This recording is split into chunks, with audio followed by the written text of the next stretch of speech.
एक दिन भगवान के पुत्र खेल रहे थे, क्रीड़ा करते करते भगवान के पुत्रों की गेंद एक कुएं में जाकर गिर गई। जब गेंद कुएं में गिरी तो दौड़े दौड़े सभी पुत्र आए, आकर देखा तो कुएं में एक बहुत विशाल गिरगिट बैठा हुआ है। गिरगिट को देख करके सभी घबराए और दौड़े दौड़े भगवान की शरण में आए और कहा, पिताजी हमारी गेंद कुएं में गिरी है और वहां बड़ा विशाल गिरगिट बैठा हुआ है, रक्षा कीजिए। तब भगवान आए और आकर के अपने चरण का स्पर्श कराया तो वह गिरगिट एक दिव्य महापुरुष के रूप में प्रकट हो गया। भगवान ने कहा, आप कौन हैं और यहाँ गिरगिट बन करके क्या कर रहे हैं? तब महाराज उस दिव्य महापुरुष ने कहा, नृगो नाम नरेंद्रो मिक्ष्वाकुतनय प्रभो दानिष्वाख्यायमानेषु यदि ते कर्णमस्पृशम्। प्रभु मेरा नाम राजा नृग है, मैं इक्ष्वाकु कुल में उत्पन्न राजा नृग हूँ।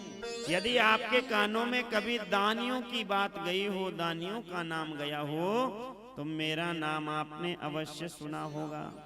यदि कोई व्यक्ति चाहे तो आकाश के तारों को गिन सकता है, भूमि के कणों को गिन सकता है, लेकिन मेरे दिए हुए दान को कोई भी नहीं गिन सकता है।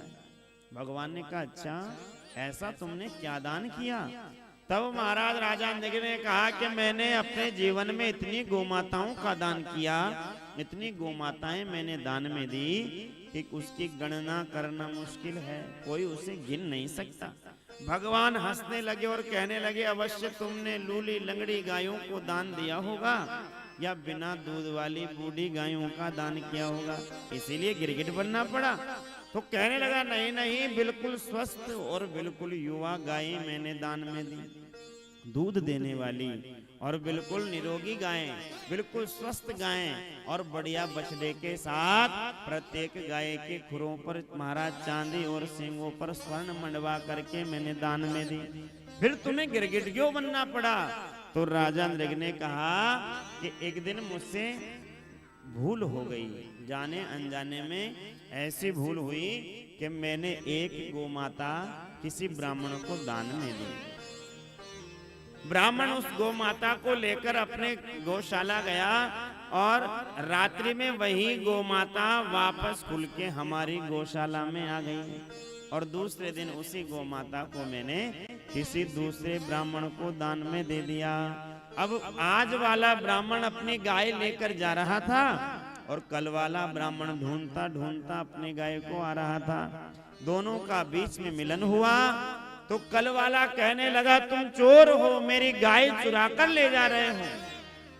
आज वाला कहने लगा, हमें तो राजा नृग ने दान दी है। दोनों लड़ते झगड़ते मुझ तक पहुंचे, मैंने दोनों को खूब समझाया, लेकिन दोनों ने मुझे श्राप दे दिया कि तुम अपने बात बदलते हो जाओ, तुम गिरगिट बन जाओ। जब मैंने क्षमा याचना की तब कहा, भगवान के चरण के स्पर्श से तुम्हारा कल्याण होगा।